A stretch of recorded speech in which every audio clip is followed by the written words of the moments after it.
Friends, நம்ம லைஃப்பில் நம்ம மோஸ்ட் ஆஃப் த டைம் எங்கே ஸ்பெண்ட் பண்ணுறோம்னு நோட்டீஸ் பண்ணியிருக்கீங்களா?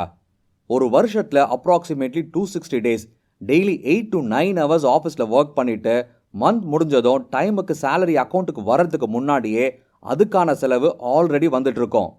ஸோ இப்போ ஒரு சுச்சுவேஷனை இமேஜின் பண்ணுங்க. நாளைக்கு மார்னிங் நீங்கள் எழுந்த உடனே உங்கள் அக்கௌண்ட்டில் 1 lakh கிரெடிட் ஆயிருக்குன்னு மெசேஜ் வருது. அது போனஸாக இருக்கலாம், இல்லை இன்சூரன்ஸ் கம்பெனி மணியாக இருக்கலாம், இல்லை ஃபேமிலியிலிருந்து வந்ததாக கூட இருக்கலாம். இப்போ கொஸ்டின் என்னன்னா, மணி வந்துச்சா இல்லையான்னு இல்லை, நீங்கள் அதை என்ன பண்ணுவீங்கன்னு தான். ஃபர்ஸ்ட்டாக நீங்கள் உங்கள் ஃப்ரெண்ட் கிட்ட அட்வைஸ் கேட்பீங்க. அதுக்கு ஒரு ஃப்ரெண்ட் சொல்லுவான், ஃபிக்ஸட் டெபாசிட்டில் போடுடா, அது ரொம்ப சேஃப்னு. இன்னொரு ஃப்ரெண்ட் சொல்லுவான், ஸ்டாக் மார்க்கெட்டில் போடுடா, இப்போ போட்டால் அது டபுள் ஆகும்னு. அண்ட் இன்னொரு ஃப்ரெண்ட் சொல்லுவான், கொஞ்சம் யோசிச்சு பண்ணலாம்னு. ஸோ இங்கே தான் ரியல் கன்ஃபியூஷன் ஸ்டார்ட் ஆகுது. உண்மை என்னன்னா, ரொம்ப பேர் மணி ஏர்ன் பண்ணுறாங்க, ஆனால் ரொம்ப கம்மி பேர் தான் அதை க்ரோ பண்ணுறாங்க. ரீசன் அவங்க லேசின்னு இல்லை, கரெக்ட் டிசிஷன் எடுக்க யாரும் டீச் பண்ணலை. அதுதான் உண்மையான காரணம். ஸோ இந்த வீடியோ ஏர்ன் பண்ணவங்களுக்கு மட்டும் இல்லை, ஸ்மார்ட்டாக க்ரோ பண்ண ஆசைப்படுற எல்லாருக்காகவும் தான். ஃப்ரெண்ட்ஸ், இன்னைக்கு நாம் ஹெவி ஃபினான்ஸ் தியரியெல்லாம் போகலை. சிம்பிளாக புரிகிற மாதிரி lump sum investing, SIP, modified SIP, இந்த மாதிரி விஷயங்களில் எது உங்களுக்கு பெஸ்ட்டாக சூட் ஆகும்னு பார்க்கலாம். அண்ட் அதுவும் போரிங்கான டெக்ஸ்ட் புக் ஸ்டைலில் இல்லை, இது ரியல் லைஃப் ஸ்டோரி மூலமாக. இது 3 ஃப்ரெண்ட்ஸோட ஸ்டோரி. ரோஹன், மீரா அண்ட் அர்ஜுன். 3 பேரும் same income, same middle class background. ஆனால் அவங்க திங்கிங் தான் டிஃப்ரெண்ட், அண்ட் அதுதான் அவங்க லைஃப்பை சேஞ்ச் பண்ணுது. ஃபர்ஸ்ட் நம்ம பார்க்க போகிறது ரோஹன் ஸ்டோரி. ரோஹன் பார்த்தீங்கன்னா, அவன் எப்போவுமே திங்க் பண்ணுறது எப்படின்னா, இப்போவே பண்ணணும், இல்லைனா சான்ஸ் மிஸ் ஆகிடும்னு சொல்கிற டைப். ஒரு நாள் அவனுக்கு அவங்க அப்பா 1 lakh கொடுக்குறாரு. இது அவனுக்கு அன்எக்ஸ்பெக்டட் மணி தான். ஸோ அதே மாதிரி இப்போ உங்களுக்கு அதே மாதிரி அமௌண்ட் கிடைச்சா ஃபர்ஸ்ட் தாட் என்ன வரும்? அண்ட் அந்த டைமில் நியூஸில் சொல்கிறாங்க, மார்க்கெட் ஆல் டைம் ஹையாக இருக்குன்னு. ரோஹன் அதை பார்த்த உடனே ஃபுல்லாக கன்வின்ஸ் ஆகிடுறான். இப்போவே இன்வெஸ்ட் பண்ணாமல் இருந்தால் அது மிஸ் ஆகிடும்னு நினச்சான். ஸோ எதையுமே யோசிக்காமல், ரிஸ்க் பற்றி யோசிக்காமல் ஃபுல் 1 lakhையும் சிங்கிள் ஈக்விட்டி மியூச்சுவல் ஃபண்டில் இன்வெஸ்ட் பண்ணிட்டான். அதுதான் லம்சம் இன்வெஸ்ட்மெண்ட். ஃபர்ஸ்ட் ஃபியூ மந்த்ஸில் எல்லாமே சூப்பராக இருக்குது, போர்ட்ஃபோலியோ மேலே போகுது. 6 monthsல 12% ரிட்டர்னோட 1 lakh 1.5 lakh ஆகிடுச்சு. இதனால் அவன் கான்ஃபிடன்ஸ் ஓவராக போச்சு. அண்ட் ஈவன் ஃப்ரெண்ட்ஸ் கிட்ட கூட அட்வைஸ் பண்ண ஆரம்பித்தான். அது என்னன்னா, அட மார்க்கெட்டில் ஏர்ன் பண்ணுறது ரொம்ப ஈஸிடான்னு. ஆனால் மார்க்கெட்டுக்கு உங்கள் கான்ஃபிடன்ஸ் பிடிக்காது. அது சடன்லி கிராஷ் ஆகும், குளோபல் இஷ்யூஸ் வரும், இன்ட்ரெஸ்ட் ரேட்ஸ் அதிகமாகும், அண்ட் ஃபாரின் இன்வெஸ்டர்ஸ் எக்ஸிட் ஆகுறதுன்னு இது எல்லாமே வரும். மார்க்கெட்டும் கீழே போகுது, 10%, 15%, 20%ன்னு. ரோஹன் டெய்லி போர்ட்ஃபோலியோ செக் பண்ணுறான். 1,90,000 ஆகுது, அப்புறம் 85,000 ஆகுது, அண்ட் ஃபைனலி 82,000 மாறிடுச்சு. இப்போ அவனுக்கு லாஜிக்கெல்லாம் போச்சு, எமோஷன்ஸ் வந்துடுச்சு. அதனால் fear, panic and sleepless nights. அது மட்டும் இல்லாமல் அவனுக்குள்ள யோசனை ஜாஸ்தியாச்சு, இது இன்னும் கீழே போயிடுமான்னு. பயத்தில் அவன் என்ன பண்ணான்னா, லாஸ்ட்டில் வித்ட்ரா பண்ணிட்டான். ஸோ இங்கே ஹார்ஷ் ட்ரூத் என்னன்னா, டிசிஷன் தப்பு இல்லை, பேஷன்ஸ் இல்லாமல் போனது தான் தப்பு. அதே 5 years வெயிட் பண்ணியிருந்தா ஆவரேஜாக 11 to 12%ல் உங்கள் 1 lakh approximately 1.75 lakh to 1.8 lakh ஆகியிருக்கும். நீங்கள் இங்கே பார்த்தீங்கன்னா மார்க்கெட் டெம்பரவரியாக தான் கீழே வந்தது, ஆனால் ரோஹன் பெர்மனண்ட்டாக லாஸ் பண்ணிட்டான். இந்த ஸ்டோரியில் லெசன் என்னன்னா, ஸ்லோ இன்வெஸ்டிங் ஒர்க்ஸ் ஒன்லி உங்ககிட்ட பேஷன்ஸ் இருந்தால் மட்டும்தான். பட் நீங்கள் பார்த்தீங்கன்னா ஃபியர்னாலேயே இன்வெஸ்டர்ஸ் எல்லாரும் லாஸ் பண்ணுறாங்க. நெக்ஸ்ட் மீராவோட ஸ்டோரி. மீரா மார்க்கெட் ஃபாலோ பண்ண மாட்டா, பட் சிஸ்டமை ஃபாலோ பண்ணுவா. அவள் ஒரு salaried employee, fixed income, fixed expense, இதுதான் அவளோட லைஃப் ஸ்டைல். ஆனால் ஒரு விஷயம் மட்டும் நல்லா புரிஞ்சுக்கிட்டா, லெஃப்ட் ஓவர் மணியை இன்வெஸ்ட் பண்ணலைன்னா அது நடக்கவே நடக்காதுன்னு. ஸோ அவளோட ரூல் ரொம்ப சிம்பிள். சேலரி வந்த உடனே ஃபர்ஸ்ட் இன்வெஸ்ட் பண்ணுறது, அப்புறம் எக்ஸ்பென்சஸ் பற்றி யோசனை பண்ணுறது. மந்த்லி 10,000 எஸ்ஐபி ஸ்டார்ட் பண்ணினா மார்க்கெட் அப்பாக இருந்தாலும் டவுனாக இருந்தாலும் நோ சேஞ்ச். அவள் மார்க்கெட் 10% டவுன் ஆனாலும் ஸ்கிப் பண்ணலை. இதுதான் மேஜிக். மார்க்கெட் கீழே வந்தால் சேம் 10,000க்கு மோர் யூனிட்ஸ் கிடைக்கும். மார்க்கெட் சீப்னா மோர் பை, இதுதான் லாஜிக். அண்ட் மார்க்கெட் மேலே போனால் காம்பவுண்டிங்கோட மேஜிக்கை அவளால் பார்க்க முடியும்.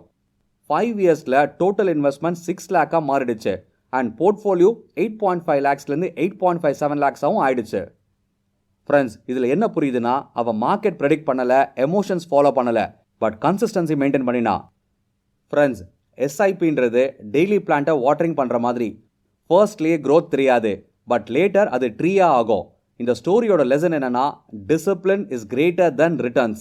அண்ட் லாஸ்ட்டாக நம்ம பார்க்க போகிறது அர்ஜுன் ஸ்டோரி. அர்ஜுன் ரொம்பவே அப்சர்வ் பண்ணுவான்.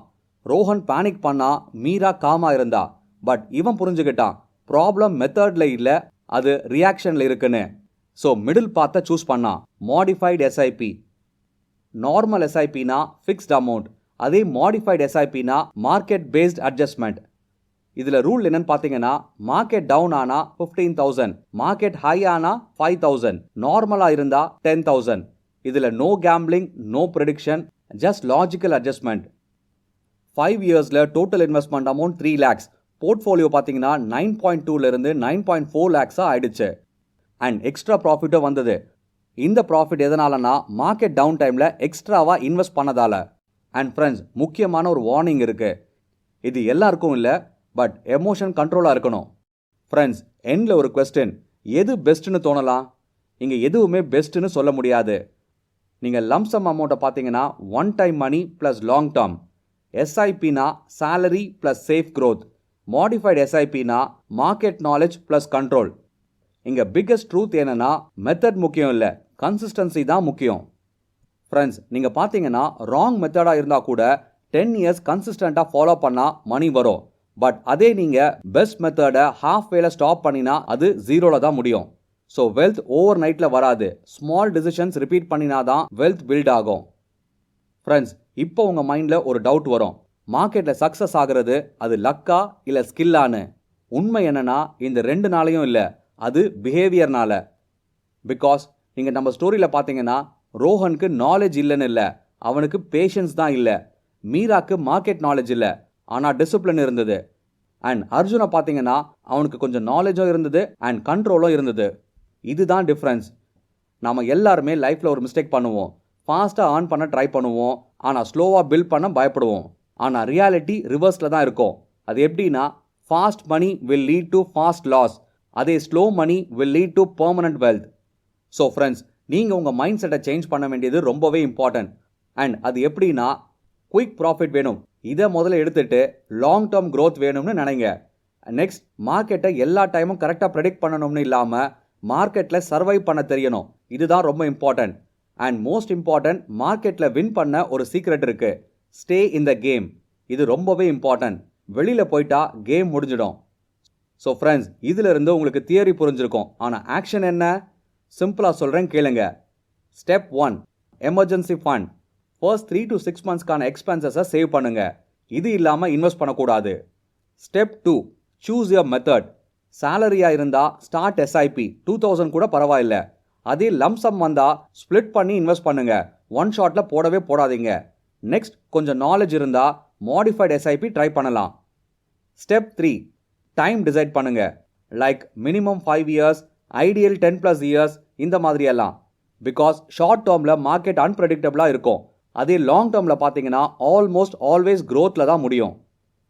Next, step 4, emotion control. Market கீழே போனால் இது சேல் டைம்னு நினைக்காதீங்க. அதே மார்க்கெட் மேலே போனால் இது நார்மல் க்ரோத்துன்னு யோசிக்காதீங்க. பேனிக் பண்ணக்கூடாது அண்ட் ஓவர் எக்ஸைட்டும் ஆகக்கூடாது. இது எல்லாமே ரொம்பவே இம்பார்ட்டன்ட். ஃப்ரெண்ட்ஸ், இப்போ நான் உங்ககிட்ட ஒரு கொஸ்டின் கேட்குறேன். 10 இயர்ஸ்க்கு அப்புறம் உங்கள் லைஃப் எப்படி இருக்கணும்? சேம் சேலரி, சேம் ஸ்ட்ரெஸ், இல்லை பாசிவ் இன்கம் க்ரோ பண்ணிட்டு ஃப்ரீடமா? இதுக்கான டிஃப்ரென்ஸ் எங்கே இருக்குது தெரியுமா? அது டெய்லி டிசிஷன்ஸில். டெய்லி 100 சேவ் பண்ணுறது ஸ்மால்னு தெரியும், ஆனால் 10 இயர்ஸில் அது லைஃபே சேஞ்ச் பண்ணும். ஃப்ரெண்ட்ஸ், நம்ம ப்ராப்ளம் என்னென்னா, இன்ஸ்டன்ட் ரிசல்ட் வேணும்னு நினைப்போம், ஆனால் வெல்த் பில்ட் பண்ணுறதுக்கு டைம் வேணும்னு யோசிக்க மாட்டோம். ட்ரீ பிளான் பண்ணினா அது நெக்ஸ்ட் டேவே ஃப்ரூட் கொடுக்காது, ஆனால் வெயிட் பண்ணால் அது ஜெனரேஷன்ஸ்க்கு கண்டினியூஸாக கொடுக்கும். ஸோ மணி கூட இந்த ட்ரீ மாதிரி தான். நம்ம எவ்வளோக்கு எவ்வளோ வெயிட் பண்ணுறோமோ அவ்வளோக்கு அவ்வளோ க்ரோ ஆகும். அண்ட் ஃப்ரெண்ட்ஸ், வீடியோட எண்டுக்கு வந்துட்டோம். இந்த வீடியோவில் நீங்கள் ஏதாவது ஒரு லெசன் எடுத்திருந்தா அதை அப்ளை பண்ணுங்க. Because knowledge plus action is equal to transformation. லாஸ்ட்டாக ஒரு லைன் சொல்கிறேன் கேளுங்க. ரிச் ஆகிறது கஷ்டம் இல்லை, பட் கன்சிஸ்டண்டாக இருக்கிறது தான் கஷ்டம். இப்போ உங்கள் டர்ன். நீங்கள் யாரு? ரோஹன் மாதிரி இம்பல்சிவா, இல்லை மீரா மாதிரி டிசிப்ளின்டா, ஆர் அர்ஜுன் மாதிரி ஸ்மார்ட்டா? கமெண்ட்ஸில் சொல்லுங்கள். ஸோ ஃப்ரெண்ட்ஸ், இந்த வீடியோ யூஸ்ஃபுல்லாக இருந்தால் லைக் பண்ணுங்கள், ஷேர் பண்ணுங்கள் அண்ட் சப்ஸ்கிரைப் பண்ண மறக்காதீங்க. நாம் இங்கே மணி ஏர்ன் பண்ண மட்டும் இல்லை, அதை ஸ்மார்ட்டாக க்ரோ பண்ணவும் கற்றுக்கணும். தேங்க்யூ.